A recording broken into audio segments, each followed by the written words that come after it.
And what's going on, everyone? Thanks for tuning back into the channel. My name's Zach Davis. Appreciate you joining me today.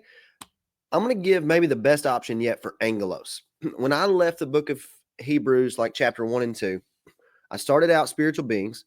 I wound up going to Malachi 2:7 to talk about how the Angelos there were physical humans, specifically those connected to the Old Covenant priesthood. Well, I've got the parable of the wheat and tares last week and a minute again this week, and angels are in there. And I've been studying Angelos again, and I came across something that might be the best option yet for what to do with Angelos back in the book of Hebrews in chapter 1. Now, I'm not completely convinced in Matthew 13 of what I'm going to say, but I am really, really confident in Hebrews chapter 1 and verse 14 with what I'm fixing to do with this. So follow along with me here, and I'll kind of show you what I'm talking about. Matthew 13:41. This is in the parable of the wheat and tares explained. The Son of Man will send out his angels, and they will gather out of his kingdom all things that offend and those who practice lawlessness. Now, if you've been with me, this comes, the exact form of angels here is the Greek word angelos, okay? It appears 51 times in 48 verses in the Old Testament. And I'm convinced that outside the Psalms, depending on how you interpret the use of these angels in the Psalms, it is blatantly obvious that the use of this form of this word has to do with physical humans, and the translators get this right all over the Old Testament. So in my mind, in Matthew 13:41, a couple things are going on here, okay? Whoever these angelos are, they can't be those of the Old Covenant priesthood or the Old Covenant religious system. They can't be anybody connected to being anti-Jesus. Here's why. Because those who are practicing lawlessness are those who have rejected Jesus in this parable. The enemies of the parable of the wheat and tare are those Jews that rejected Christ Jesus, who are gathered up and thrown into the fire. Therefore, the angelos can't be the Christ rejecting Jews bringing the judgment, because they're the ones being judged. Hope that makes sense to you. So you got a couple options. Josephus says that angels were in the sky in AD 70. Okay, that's fine.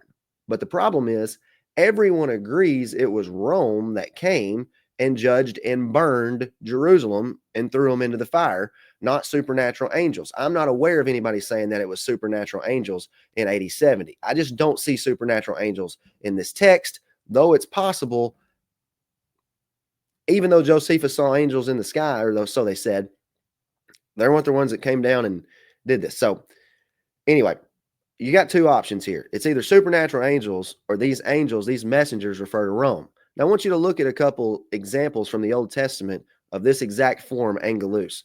Genesis 32:3.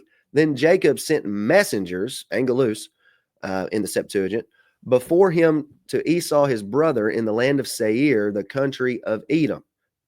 You're not going to read any commentary that says that these are supernatural messengers. Numbers 20, verse 14. Now Moses sent messengers, these are human messengers, angelos, same word, from Kadesh to the king of Edom. Thus says your brother Israel, you know all the hardship that has befallen us. Another one, Joshua 7:22. So Joshua sent messengers. These aren't angels Joshua is sending supernaturally. These are human messengers, angelos. And they ran to the tent, and there it was hidden in this tent with silver under it. And here's what I'm getting at. It's not crazy to get to Matthew 13:41 and see a form of a word that's used 51 times in the Septuagint and constantly over and over refers to physical humans, and make it be physical humans in the parable of the wheat and tares. There are such presuppositions that we have that we bring to the Bible. We read the word angels, and if we don't study it, we just throw our preconceived idea into the text, and we need to study it and work it out. And if you're wondering how to do that, I would simply just say, type in Matthew 13:41, interlinear, go to the interlinear. It'll give you a translation. Above it, it'll give you the Greek word, specifically in its form, and it'll be angelos. Click on angelos on that interlinear. It'll show you every usage in the New Testament. How do you get to it in the Old Testament? Well, copy that Greek word, go to Blue Letter Bible, paste it in the search bar, and go over and click on LXX, the Septuagint, the Greek translation of the Old Testament. And it'll show you every use of angelos in the Septuagint in the Old Testament. And that's how I found those three verses that I just presented to you. So if you want to study that stuff out, That's how you do it. And I had somebody in my church ask me that yesterday. So I probably need to start telling that to people, because maybe some people don't know how to do that. But that's how you do it. And if they're using that word that way, then Jesus has every right to use that word to be talking about human messengers, not supernatural. Now, how does this get me back to the book of Hebrews? Well, this is interesting. But to which of the angels has he ever said, sit at my right hand till I make your enemies your footstool? Are they, now notice this, the they in verse 14 is a reference back to the angels, the angelos of Hebrews 13. Now, I left Hebrews saying that this was about the old covenant priesthood. But watch what this verse says. And I remember talking to my friend Josh, and we were going back and forth. We could make everything fit about the angelos in Hebrews 1 being the old covenant religious system and Jesus superseding it, except verse 14. And I don't think there's any way to make verse 14 be about the old covenant Christ rejecting Jews. Okay. Why? Because watch what verse 14 says. Are they, the angelos, not all ministering spirits sent forth to minister for those who will, or about to, inherit salvation? Was the old covenant priesthood ministering to the church so that they were about to inherit salvation? No, they were the enemies of Matthew 13 in the parable of the wheat and tares. They're the enemies of the New Testament, Revelation 2 and 3. But who were the ministers? All right, watch this. Hebrews chapter 1, verse 7 quotes Psalm 104:4, and he says this, and of the angels, he says, who makes his angels spirits and his ministers, watch this, a flame of fire. I don't know if you can make that fit with the old covenant priesthood either. I made that a sacrificial reference back when I was in Hebrews and came to my angelos understanding that it was humans. That's how I tried to make that fit, but I think I was wrong. Sometimes your boy here just has to swallow the pill and say, looking back, I think I got some better evidence now. Flame of fire is judgment reference. So I go to Psalm 104:4 in the New King James, and it literally reads like this on Bible Hub. Who makes his, or Bible Gateway, who makes his angels spirits and his ministers a flame of fire. Now I want you to look over right there where it says ministers. I can't do it on the PowerPoint, but if you go to Bible Gateway and you click on the A and it's got an asterisk, it gives a different interpretation. I want you to guess another translation for these ministers who are flames of fire bringing judgment. It's servants. It's servants. He makes his servants a flame of fire. Watch this. This is so good. Romans 13. Remember the video I did in connecting Romans 13 and Rome's importance to the New Testament? Go back and watch that video. I gave all kind of servant references from how Nebuchadnezzar was God's servant and Cyrus was God's servant. What I'm getting at is this is clear to me in Hebrews 1:14 that this is a reference to Rome, who are God's servants ministering for the church, helping them to inherit the salvation because they'll judge their enemies and put down that old covenant system. Romans 13:3, for rulers are not a terror to good conduct, but to bad.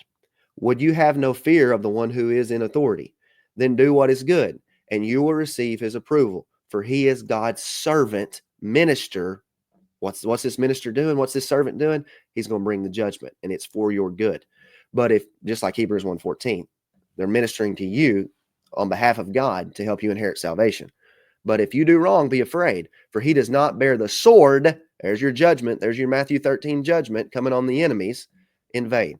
For he is the servant of God, an avenger. Remember Revelation 6, they cry out from under the altar, how long, O Lord, till you avenge us?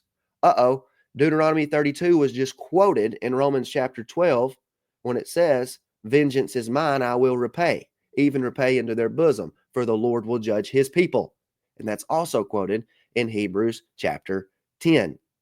See this? These ministers are servants for the church's good, and it's Rome, as it's been these Gentile empires since the time of the Babylonian captivity. They're the angelos, the physical human messenger representations of Hebrews 1:14, ministering to the good of the church. For he is the servant of God, an avenger who carries out God's wrath on the wrongdoer. My conclusion, both Hebrews and Romans quote Deuteronomy 32 in reference to God's servant, Rome, coming to destroy Jerusalem and throw them in the fire. It is possible then that the Angelos, in Matthew 13:41 refers to Rome, which would be consistent with Paul in both Romans and Hebrews. I think that's pretty good. Maybe y'all can rip me apart in the comments, and that's fine. But if you enjoy this, like and subscribe down below and share it. And hopefully that's helpful to you. I think this third option for Angelos has a real legit possibility here. God bless you and take care. Let me say something else before I'm done.